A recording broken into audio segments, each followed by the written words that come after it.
When I visited my daughter-in-law's family, I told my son to stop at a supermarket for a cake.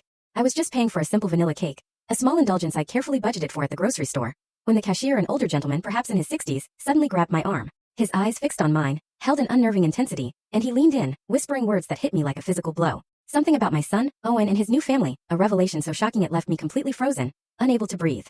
He let go, then simply continued scanning groceries as if he hadn't just shattered my entire perception of reality.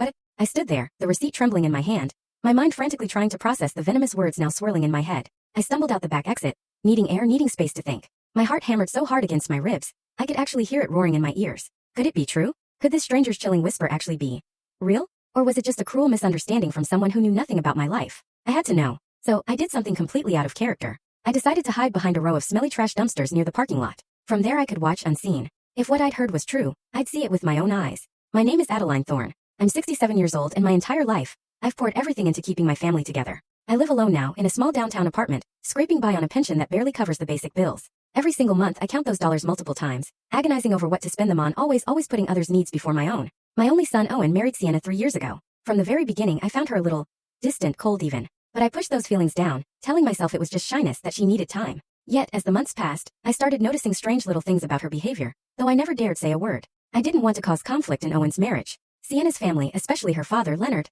they were always so cordial, so polite. But there was something in their eyes, a subtle glint that never sat right with me. They constantly spoke of their dire financial situation, how they struggled to make ends meet, and without a second thought, I'd offer to help whenever I could. From my makeshift hiding spot, I had a perfect view of the grocery store's main entrance. Owen was out in the car, patiently waiting for me, completely oblivious. The cashier's words echoed in my mind, a relentless drumbeat, growing louder with every passing second. Barely 2 minutes later, I saw something that made every fiber of my being begin to doubt everything I thought I knew about my daughter-in-law's family. Leonard, Sienna's father, walked out the main entrance carrying bags that looked ridiculously heavy. But these weren't just any grocery bags. Oh no, they were from a high-end department store, a place I only knew by reputation, a place I had never ever had the luxury to shop at in my entire life. The store's name, emblazoned in shimmering gold on the black bags, seemed to mock me as he carried them with an almost arrogant ease, as if it were the most normal thing in the world for him. My heart started pounding, a frantic rhythm against my ribs. Leonard walked towards a car, parked just a few feet from my grimy hiding place. And it wasn't the old worn-out clunker they always complained about when begging for help. No, this was a brand new gleaming vehicle, a light color that practically shone under the afternoon sun.